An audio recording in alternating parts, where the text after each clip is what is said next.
नमस्कार, मैं Rana Yashwant India news पर आपका स्वागत करता हूं और आप देख रहे हैं अर्ध सत्य। आपके टीवी स्क्रीन पर जो 4 लड़कियां हैं, वैसे तो ये फिल्म एक्ट्रेस शिल्पा शेट्टी के पति राज कुंद्रा के अश्लील फिल्मों के काले कारोबार की पोल खोलने वाली हैं।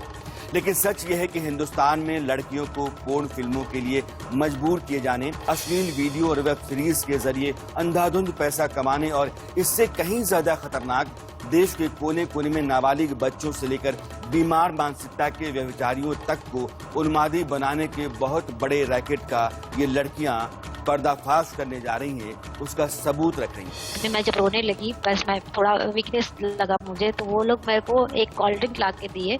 जो एनर्जी ड्रिंक बोल के वो लोग मेरे को देने के बाद में मुझे सेंसलेस किया गया। उसके बाद मेरे साथ थोड़ी थोड़ी मुझे याद है कि मुझे क्या हुआ क्या नहीं। वो करने के बाद मतलब 1 महीने के बाद से रेगुलर ये लोग वीडियो कोई ऐप में डाल करके कहीं कुछ शेयर करके मुझे बदनाम करने के लिए, या फिर आप बोलो वो पैसा कमा रहे हैं। जो न्यू मॉडल्स है, basically they can not be even termed as models. See models के होते हैं, जैसे आपकी इतनी स्पेसिफिक हाइट होनी चाहिए, आपकी फिगर वेल टोन्ड होनी चाहिए, आप ग्रूम्ड होने चाहिए। तो यहाँ पर बहुत सी लड़कियाँ गांव से आ जाती थी to be aspiring actress and model, and उनको पता नहीं होता है कि मतलब ग्रूमिंग एंड व्हाटएवर, तो वो लोग 5-10 हज़ार में भी काम कर लेते थे। लॉकडाउन के दौरान मुझे एक कॉल आया था, अगस्त का टाइम था, कनेक्टेड कॉल था और कॉल पे उमेश कामत जी थे। उन्होंने मुझे एक वेब सीरीज के लिए ऑफर किया, जो कि राज कुंद्रा जी उसके ओनर थे, प्रोड्यूसर थे। तो मेरे बार बार पूछने के बाद उन्होंने बताया, मैंने कहा राज कुंद्रा कौन? तो उन्होंने मुझे बताया कि शिल्पा शेट्टी के हस्बैंड। महाराष्ट्र साइबर सेल की इन्वेस्टिगेटिंग टीम को जिस व्यक्ति ने सबसे पहले आर्म्स प्राइम के बारे में जानकारी दी, वो कोई और नहीं बल्कि मैं हूं।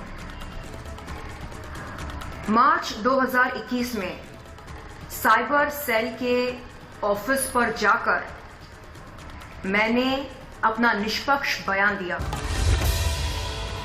जो कुछ अभी आपने सुना उसका सच आगे देखते हैं। मुंबई चलिए। यहाँ समंदर के अंदर छोटे छोटे टापू हैं जिन्हें मड आइलैंड कहा जाता है, कीचड़ के द्वीप। आप उसी को देख रहे हैं। बड़े बड़े स्टार्स, पैसों वालों, रईसों के बंगले हैं यहाँ आलीशान, सब शानदार चमकदार लगता है। लेकिन पिछले 1.25 साल में, यानी कि जब से देश कोरोना से जूझ रहा है, यहाँ एक अलग धंधा पनपा। यहाँ के बंगलों के अंदर लाइट, कैमरा, एक्शन की अंधेर गर्दी चलने लगी। यहाँ के बंगलों में उन लड़कियों को लाया जाता है जो हीरोइन बनने का सपना लेकर देश के अलग अलग हिस्सों से माया नगरी पहुंचती हैं। उनके हाथ में कॉन्ट्रैक्ट पकड़ाया जाता था। रातों रात स्टार बनने और चमकदार करियर की मालकिन होने का सब्जबाग दिखाया जाता था। लेकिन आधे शूट के बाद स्क्रिप्ट पलट जाती थी। उनसे न्यूड होने को कहा जाता था, बोल्ड सीन देने को कहा जाता था, वो सब करने को कहा जाता था जिसको सोचकर उनकी रूह तक कांप जाती थी। और जब वो ना कहती तो कॉन्ट्रैक्ट दिखाया जाता, जिसके कोने अतरे में ये कहीं लिख दिया गया होता था कि मैं सहमति देती हूं कि इस फिल्म के लिए बोल्ड, कामुक, अंतरंग न्यूड सीन दूंगी। मुझ पर प्रोडक्शन हाउस का कोई दबाव नहीं है और मेरे सीन को किसी भी OTT या डिजिटल प्लेटफॉर्म पर पब्लिश किया जा सकता है। राज कुंद्रा का कॉन्ट्रैक्ट भी ऐसा ही होता था। यही कॉन्ट्रैक्ट दिखाकर यह कहा जाता था कि आप पर मुकदमा किया जाएगा क्योंकि आप कॉन्ट्रैक्ट तोड़ रही हैं। और वैसे भी अभी तक के शूट में जो खर्च हो गया है वो तो आपको देना ही पड़ेगा। डरी हारी लड़के विरोध छोड़कर अपना सब कुछ लाइट, कैमरा, एक्शन के उस खेल के हवाले कर देती थी। जब कभी कोई लड़की एक हद के आगे जाने से इनकार कर देती थी तो फिर उसको किसी और तरीके से लाचार कर दिया जाता था।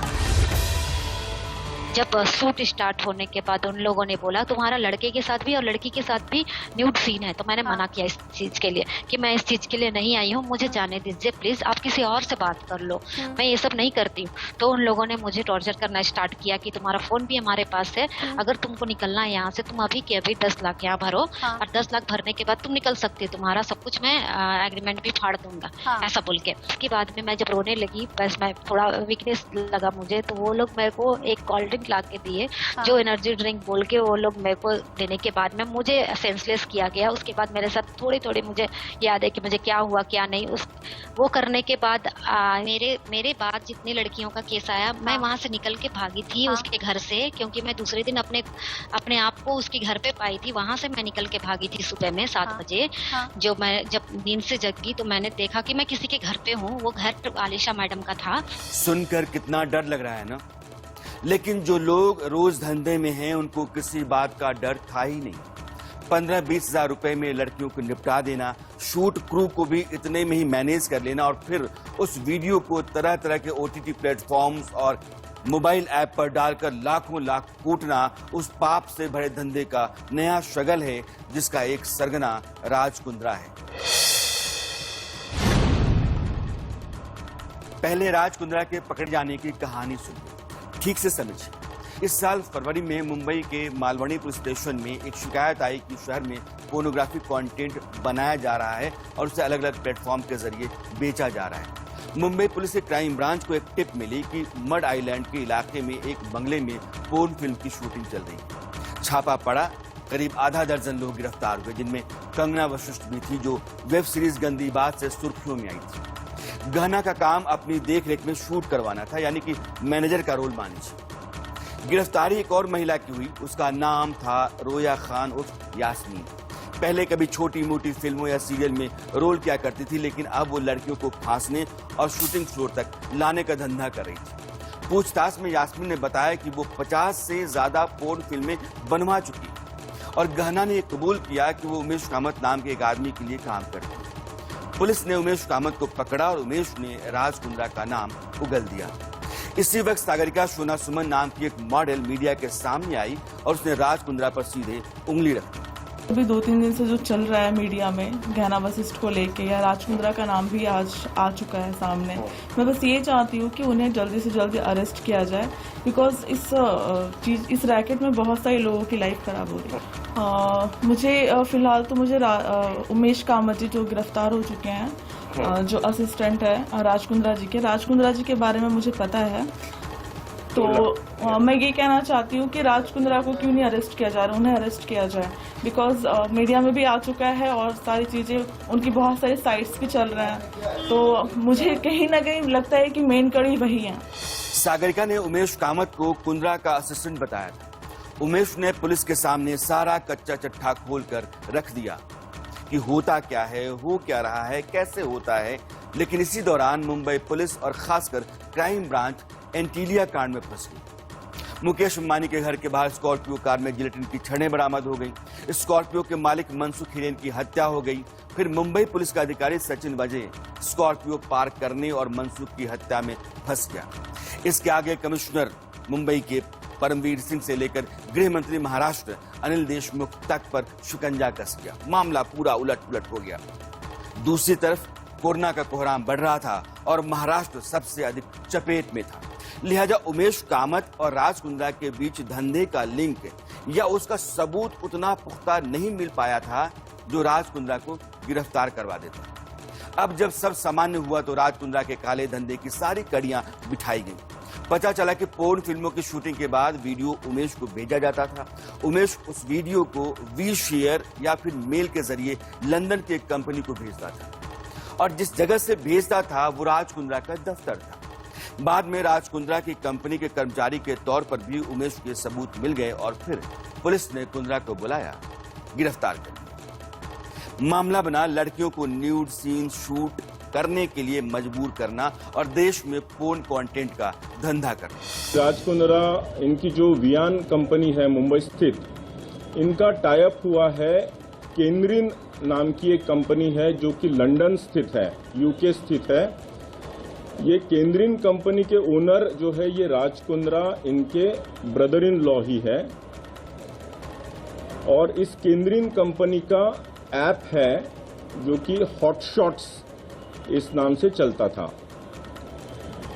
इस हॉटशॉट्स पे ये जो भी कंटेंट क्रिएट किया जाता था, ये कंटेंट राज कुंद्रा और केंद्रीन की कंपनी खरीदती थी और उसको पब्लिश करती थी हॉटशॉट्स नाम के ऐप के जरिए। हालांकि ये कंपनी केंद्रीन और हॉटशॉट्स लंदन में रजिस्टर्ड है, लेकिन इसका पूरा कंटेंट क्रिएशन ये राज कुंद्रा इनके मुंबई स्थित ऑफिस से किया जाता था। कंटेंट क्रिएशन, इसके पूरे ऑपरेशंस, इसका पूरा account management, piracy related issue, ये सारे के सारे वियान के ऑफिस से मुंबई से ही किए जाते थे। पुलिस का अनुमान है कि राज कुंद्रा ने अगस्त 2019 से अब तक करीब 100 पोर्न फिल्में बनाई हैं और इनके जरिए करोड़ों बनाए हैं, कूटे हैं। अब ये समझिए कि कुंद्रा भारत में शूट कर वीडियो लंदन क्यों भेजता था और वहां से ओटीटी प्लेटफॉर्म के या ऐप के जरिए अपलोड क्यों करवाता था। दरअसल भारत में पोर्न फिल्म अकेले में देखना अपराध नहीं, क्योंकि ऐसा आप अपने फंडामेंटल राइट अनुच्छेद 21 स्वतंत्रता का जो अधिकार होता है उसके तहत करते हैं। लेकिन आप कोई ऐसा पोर्न देख रहे हैं जिसमें नाबालिग बच्चों का इस्तेमाल है या महिलाओं के खिलाफ यौन हिंसा को बढ़ावा दिया जा रहा है या फिर नौजवानों पर गलत असर डालता है, तो वह अपराध है। अब मुझे यह समझ नहीं आता है कि ऐसा कौन सा पोर्न कंटेंट या अश्लील फिल्म है जो नौजवानों को साधु बनाती है, उन पर असर ही नहीं डालती। कानून में पेच यही नहीं है, कई है। चर्चा आगे करेंगे। अभी तो भटके नहीं, इसलिए लीक पर रहते हैं। तो देश में पोर्न देखना अपराध नहीं है, लेकिन ऐसी फिल्मों का कारोबार अपराध है। वेबसाइट या डिजिटल प्लेटफॉर्म पर अपलोड करना जिसका एक्सेस लोगों तक हो अपराध है। इसी से बचने के लिए राज कुंद्रा ने शूट इंडिया में किया और वीडियो को लंदन भेजकर अपलोड किसी और कंपनी से करवाया। वीडियो भेजने वाला काम उमेश कामत करता था और अपलोड करती थी केंद्रीन प्रोडक्शंस नाम की कंपनी, जिसका ऐप है हॉटशॉट। ये कंपनी प्रदीप बख्शी नाम के आदमी की है और वह राज कुंद्रा का बहनोई है। पहली बात तो ये, और दूसरी बात ये कि इस कंपनी में कुंद्रा पीछे से मालिक और इन्वेस्टर भी है। ये बात पता कैसे लगी? जांच के दौरान क्राइम ब्रांच को कई व्हाट्सएप चैट मिली और ये चैट एच अकाउंट नाम के एक ग्रुप में चल रही थी, जो ग्रुप मैसेज होते हैं। इसमें राज कुंद्रा बिजनेस की मार्केटिंग, मॉडल की पेमेंट, रोज की कमाई, पोर्नोग्राफी में काम आने वाली मॉडल के मामले और रेवेन्यू को बढ़ाने के रास्तों पर बख्शिश से बात कर रहा है। बगल में ये चैट आपको दिख रही होगी, पढ़ते भी रहिए। जिस आदमी को राज कुंद्रा कंपनी बेच देने की बात कर रहा था, कोई कनेक्शन नहीं है ये दावा कर रहा था, उसी आदमी से मालिक की हैसियत से बात कर रहा था। कुल मिलाकर क्राइम ब्रांच के आगे कुंद्रा की कुंडली खुली पड़ी थी। गिरफ्तारी में देरी नहीं लगी। हॉटशॉट और हॉट हिट जैसे ऐप का करोड़ों का धंधा बेपर्दा था। हम सिर्फ बात कर रहे हैं हॉटशॉट और हॉट हिट, जो राज कुंद्रा से रिलेटेड ऐप है, लेकिन क्या ये दो ही ऐप इंडिया में एग्जिस्ट करते हैं या इसके अलावा भी कोई ऐप है? तो मैं आपको बताना चाहता हूँ, ऐसे लगभग 100 के ऊपर ऐप इंडिया में आज के डेट में प्ले स्टोर पे या अलग अलग वेबसाइट पे अवेलेबल है और चैनल्स पे अवेलेबल है। इन पे रोज दर्जनों से भी ज्यादा फिल्में बनती है, हो सकता है 50-60 फिल्में बनती है दिन की, और इसमें सॉफ्ट कोर पॉर्न और हार्डकोर पॉर्न ये सब होता है। इनको अपलोड किया जाता है और इसको देखने वाला एक कंज्यूमर है, एक प्रेक्षक वर्ग है जो ये देखता है, जो सब्सक्रिप्शन फीस जो 200 रुपए से लेके 400-500 रुपए तक मंथली सब्सक्रिप्शन फीस है, वो देके ये लोग ये मूवीज देखते हैं। और ये 5 से 7 लाख रुपए बनने वाली फिल्म बाद में इनको अक्रॉस द ग्लोब ये लोग इसको बेचते हैं, अलग अलग सर्वर पे अपलोड, अलग अलग वेबसाइट पे पेड फ्री जितना हो सके इसको ये लोग अपलोड करते हैं। बात समझ में तो आपको आ ही रही होगी। ये मान लीजिए कि कुंद्रा की कंपनी महीने में 300 रुपए सब्सक्रिप्शन फीस ले रही होगी। उसके ऐप पर 20 लाख सब्सक्राइबर थे, यानी कि पैसे देकर देखने वाले ग्राहक। अब हिसाब लगाइए, 300 गुना 20 लाख, महीने का 60 करोड़, बैठे बैठे 60 करोड़। ये तो एक ऐप की कमाई है। पता नहीं दुनिया के कितने सर्वर से कितने ओटीटी प्लेटफॉर्म और ऐप पर उसी पोर्न कंटेंट को डाला जाता होगा। अब सवाल यह है कि क्या राज कुंद्रा ये धंधा कर रहा है? मतलब ही नहीं। राज कुंद्रा जैसे कई धंधेबाज मार्केट में देह के कैमरे वाले खेल को दिखाने के लिए पैसे लेकर करोड़ों कूट रहे हैं। जांच जारी है, लोग सामने आएंगे। घर परिवार और बच्चों तक इनका ऐप और ओटीटी का नाम पता नहीं पहुंचे, इसलिए हमने बीप और ब्लर का इस्तेमाल किया है। लेकिन सुनिए। नाम का ऐप है जिसमें मेरे क्लाइंट का वीडियो अपलोड हुआ था उनके मर्जी के खिलाफ नस्ली दवाई देके। तो आज भी ये सब शूटिंग्स चालू है और इसमें वीडियो अपलोड हो रहा है। यहाँ पे आप देखोगे एक टैब है जिसमें सब्सक्राइब करके ऑप्शन है, ये आप देख सकते हो। इसमें सब्सक्रिप्शन प्लान है अलग अलग। ये लगभग 1 महीने का 199 मतलब लगभग 200 रुपये का प्लान है। ये 45 डेज के लिए 249 रुपीज़ का। ये अकेले ऐसी हॉट हिट करके ऐप नहीं है। सॉफ्टकोर पॉर्न अवेलेबल है, इसमें भी सब्सक्रिप्शन ऑप्शन है। रोज़ की 50 से 60 मूवी इंडिया में ऐसे बनती है और ये ऐसे वेबसाइट पे और ऐप पे अपलोड की जाती है। इसके अलावा आप देखोगे कि ये और एक ऐप है, ये आपने देखा रहेगा।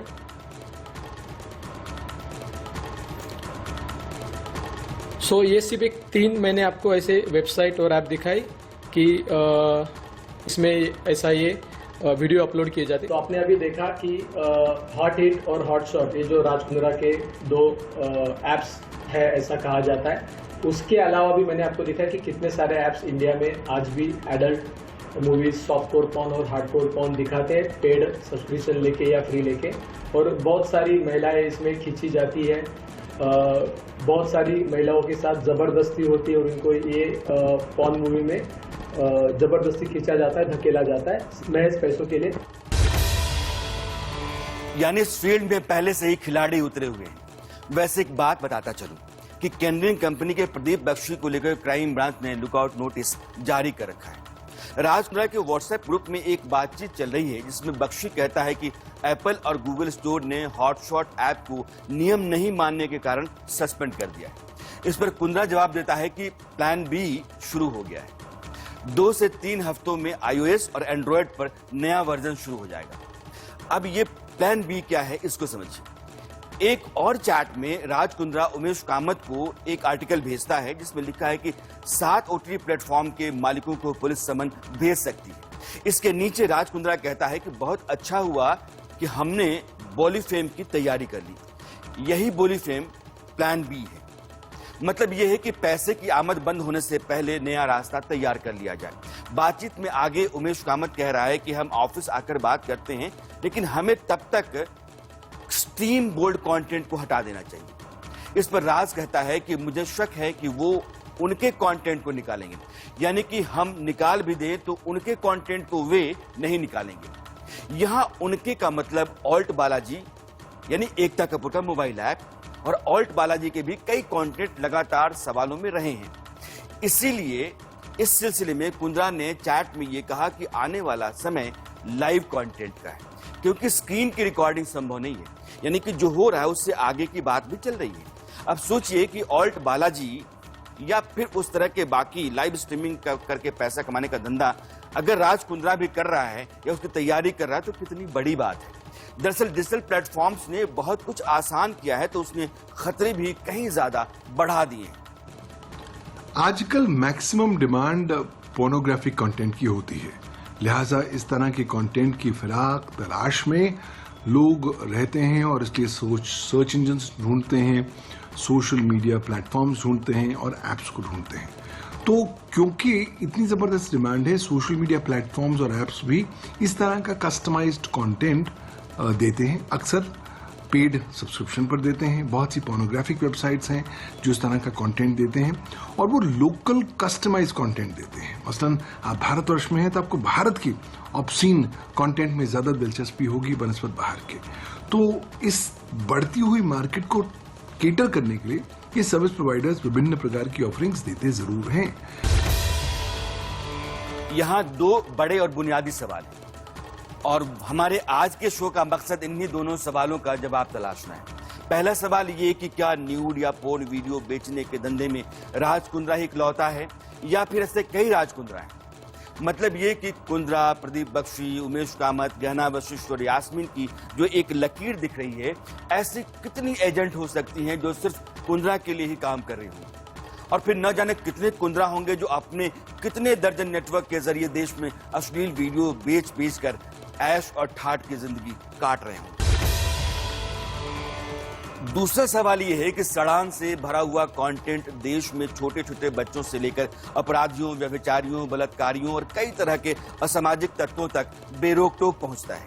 तो फिर सरकार से इसे रोकने की जो उम्मीद की जाती है या सरकार को रोकना चाहिए यह माना जाता है, होता क्यों नहीं? कानूनी प्रावधान तो हैं, लेकिन कानूनी प्रावधानों को इफेक्टिवली इन्फोर्स करने में बहुत दिक्कत आती है। क्यों? क्योंकि भारतवर्ष में अधिकांश तौर पर पुलिस अधिकारी मानते हैं कि अश्लील कंटेंट के बारे में मुकदमा दर्ज करना एक बहुत माइनर ऑफेंस है। उनका कहना है उनको बड़े ऑफेंसेस पर ज़्यादा कॉन्सेंट्रेट करना पड़ता है, जैसे वो किडनैपिंग हो जाए, मर्डर हो जाए, रेप हो जाए। तो वो इस तरह के अश्लील कंटेंट के केसेस ना तो एफआईआर दर्ज करते हैं और ना ही साइबर क्राइम मुकदमे भी दर्ज होते हैं। और क्योंकि मुकदमे दर्ज नहीं होते तो जो आपको डेटरेंट संदेश देना होता है वो नहीं जा पाता। एक मामला सुनिए। 2018 में उत्तराखंड में एक स्कूल के 4 लड़कों ने स्कूल की ही एक 16 साल की लड़की का गैंग रेप कर दिया। पूछताछ में पता चला कि उन्होंने पोर्न वीडियो देखा था, उसके बाद से वो ये सब कर गए। ऐसे मामले देश में बड़ी तादाद में। उत्तराखंड हाईकोर्ट ने सरकार को ताकीद की कि इस तरह के कंटेंट बच्चों तक ना पहुंचे, इसका बंदोबस्त किया जाए। सुप्रीम कोर्ट ने भी चाइल्ड पोर्नोग्राफी और बच्चों तक अडल्ट कंटेंट पहुंचने पर पाबंदी के लिए कह रखा है। सरकार ने ऐसी 1300 पोर्न साइट पर बैन लगा रखी है, फिर भी यह कंट्रोल से बाहर है। कारण वही है जिसका जिक्र पवन दुग्गल जी कर रहे थे। जानते हैं दिक्कत कहां से शुरू होती है? वहीं से जहां से प्रपोजल देने और करियर चमकाने के सपने दिखाने का काम शुरू होता है। पोर्न के धंधे में तो मकसद पैसा है, लेकिन सिनेमा और फैशन की जो जगमग दुनिया है वहां भी बात देश से दौलत के बीच आवाजाही करती रहती है। मुझे 2 प्रॉमिसिंग और टैलेंटेड मॉडल मिले, उनसे मैंने एक छोटी सी बात की। उस बात का एक हिस्सा मैं आपको सुनाना चाहता हूं, सुनिए। पूजा, 3-4 साल से आप मॉडलिंग के पेशे में हैं। कहा यह जाता है कि इसमें बहुत कॉम्प्रोमाइज़ करने पड़ते हैं। आपका अपना अनुभव कैसा रहा है?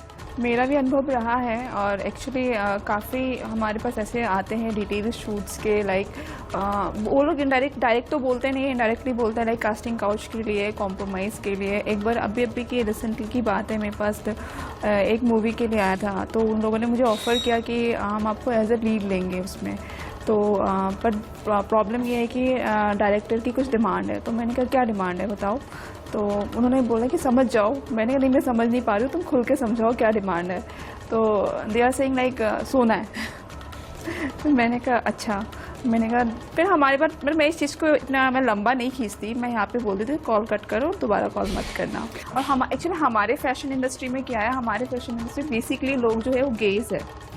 तो गर्ल्स भी होती है परेशान, पर गर्ल्स से ज़्यादा बॉयज़ लोग काफ़ी परेशान है इस इंडस्ट्री से। क्या है ये? होता क्या है, यहाँ पे पूरी इंडस्ट्री एक अलग ही लेवल पे जा रही है, एक अलग ही दुनिया है उनकी।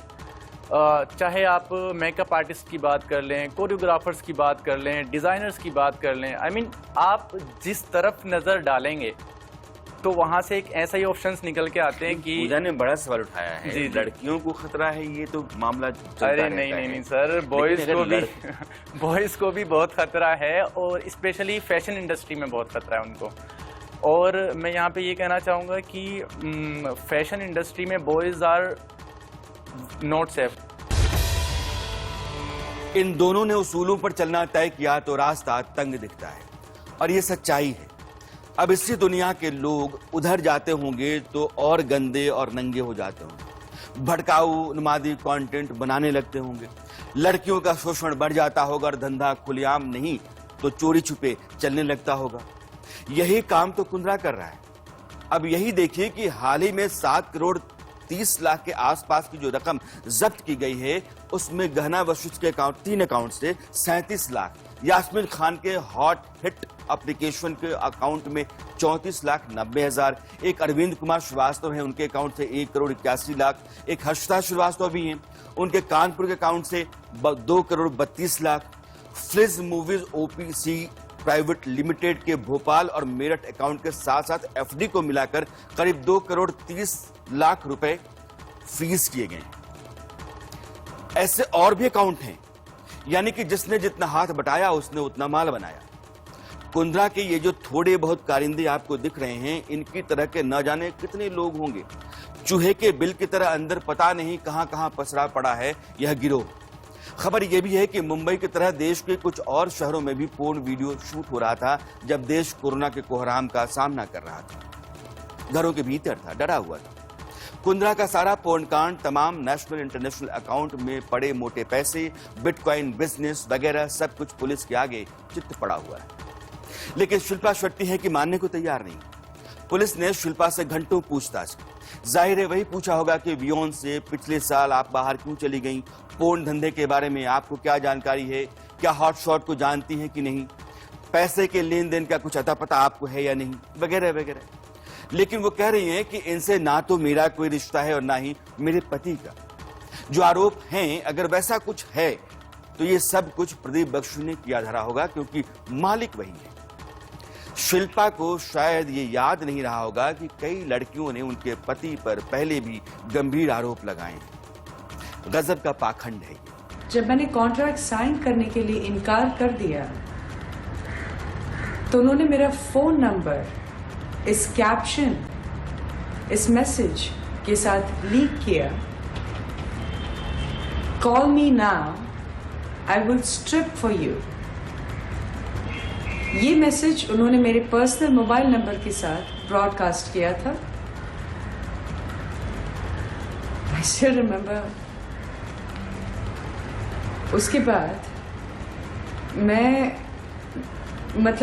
मुझे पता नहीं, मेरा फोन नॉन स्टॉप रिंग हो रहा था। दिक्कत यह है कि कुंद्रा आज भले अंदर हैं या शिल्पा शेट्टी से सवाल जवाब हो रहा है, मगर इस देश का कानून खुद कई तरह के विरोधाभास लिए बैठा है।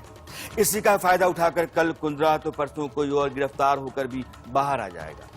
इस मामले पर सरकार को कमर कसना होगा। आईटी एक्ट का इंटरमीडिएट गाइडलाइन वाला जो कानून है कि डिजिटल प्लेटफॉर्म की जिम्मेदारी बनती है कि कोई अश्लील सामग्री पब्लिश ना हो, उसको सख्त करना बहुत जरूरी है। कोई ऐप वाला, ओटीटी वाला, वीपीएन वाला जैसे ही एक बार अंदर गया और लंबा नपा तो ये कूड़े पर कुकुरमुत्ते की तरह उगने वाले फोन डिजिटल प्लेटफॉर्म तुरंत बंद हो जाएंगे। अभी तो बच्चा हो या बड़ा, हाथ में स्मार्टफोन है तो समझिए अश्लील कंटेंट का जो लहराता बजबजाता समंदर खड़ा है, उसकी लहरों पर लहराते जाने और थरथराते जाने का विकराल विकल्प खुला हुआ है। देश में बच्चों की पढ़ाई लिखाई को खराब करने, उनका समय बर्बाद करने और पूरी नस्ल को तबाह करने वाला यह खतरा खुला हुआ है। और महिलाओं के खिलाफ बलात्कार व्यभिचार के मामलों को बढ़ाने वाला उन्मादी धंधा धड़ल्ले से चल रहा है। इस पर ठीक से सोचने और बड़े फैसलों की बहुत जरूरत है। अर्थसत्य में आज इतना ही। अगले हफ्ते मेरी आपकी मुलाकात फिर होगी। सवाल कोई नया होगा, मुद्दा कोई नया होगा, लेकिन तब तक के लिए नमस्कार।